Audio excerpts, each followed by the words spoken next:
Number one killer, folks, in this country right now, 18 to 45, is what? Fentanyl. Why can't we talk more about fentanyl? Nobody's talking about it.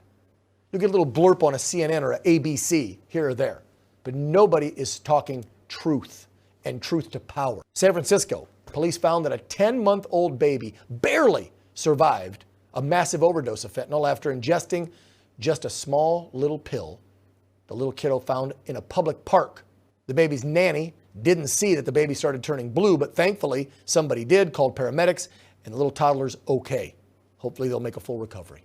In Los Angeles County, they're reporting a massive surge in fentanyl cases there.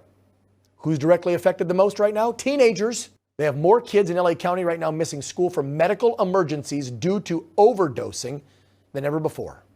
And we've had some scary drug periods in this country. Everybody remember the 80s? Parents, wake up. Now, before we bring our next guest on, I got to mention, and I'm not too excited about this because you know my feeling on Big Pharma. But Big Pharma is swooping in and saying they can save us all from this fentanyl crisis. They've now invented a vaccine for it. That's right. Researchers say they've created a vaccine that will fight fentanyl addiction by blocking its ability to enter the brain and cause the massive high that you get from it. Will you be rolling your sleeve up for that one? Will folks that are on fentanyl even make it to a hospital or a doctor's office to get the vaccine? Most likely not, because you can overdose from a couple granules. Like you can die from that, not even a whole pill. Here now with more details about the growing crisis of fentanyl in this country. He's the former director of the DEA's Special Operations Division, and I would say this man is a hero and a crusader because he's one of the only main voices I see out there on mainstream media and everywhere else talking about the crisis. Our pal Derek Maltz. Derek, welcome back to the program. Thanks, Dan. Let me just get this one out of the way first and foremost. I'm not a big vax person. I never was on any type of vaccine, but obviously with the COVID one, I'm more skeptical now than ever. What are you hearing about the vaccine? Well, there's limited information. Obviously, if you can save some lives with a vaccine, I'm all in favor of that because there's a lot of people on the streets of America that could use some help. Yeah. But I don't trust it. It's all about the money. And, you know, we have to look at the production side of this because we have massive production labs in Mexico sending in record levels of dangerous, deadly fentanyl, and nobody's talking about that. Okay, now, I want to just say this. In the month of November, just think of this. The CBP in Nogales, one sector on the border, they seized about 5 million of these fake pills. During the same week, the DEA administrator put out another warning that 6 out of 10 of these pills that they're analyzing have a potentially lethal dose of fentanyl.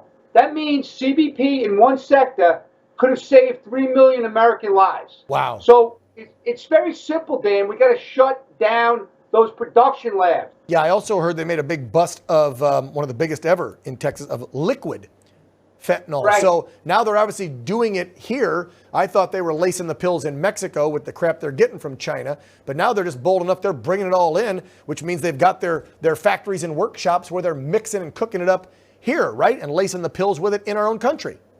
Absolutely, Dan. So let me tell you about that. So I'm a little concerned that if they're bringing liquid fentanyl in, and the final lab results aren't done, so I want to be cautious about jumping to that, but I will say this. That's what they do with methamphetamine. They bring in liquid meth. They bring in all the illegal aliens into our cities.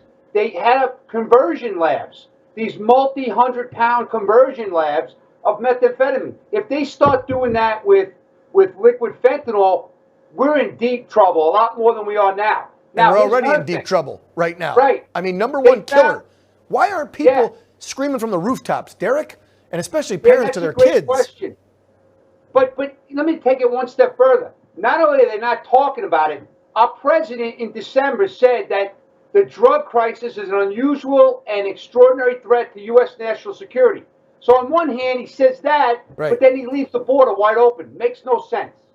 Well, it does, because we know why he's doing that. He's trying to change the electorate and the makeup of the entire nation. And in doing so, to try and ensure liberal, radical Democrat rule for the next 50 years, he's destroying the damn country with crime and the fentanyl deaths. Derek, God bless you, God bless you, God bless you for everything you're doing. Again, I keep seeing you on all the networks talking about this. I wish more would have you on to expose what's going on. But parents, please talk to your kids because it's now the number one killer, I think, for teens too, right? 13 to 17. So We've got to get a handle on this. We've got to pay attention to what's happening, especially with our children. Derek Maltz, thank you, sir. Appreciate you. Thank you, buddy. Have a good one. You too. Take care.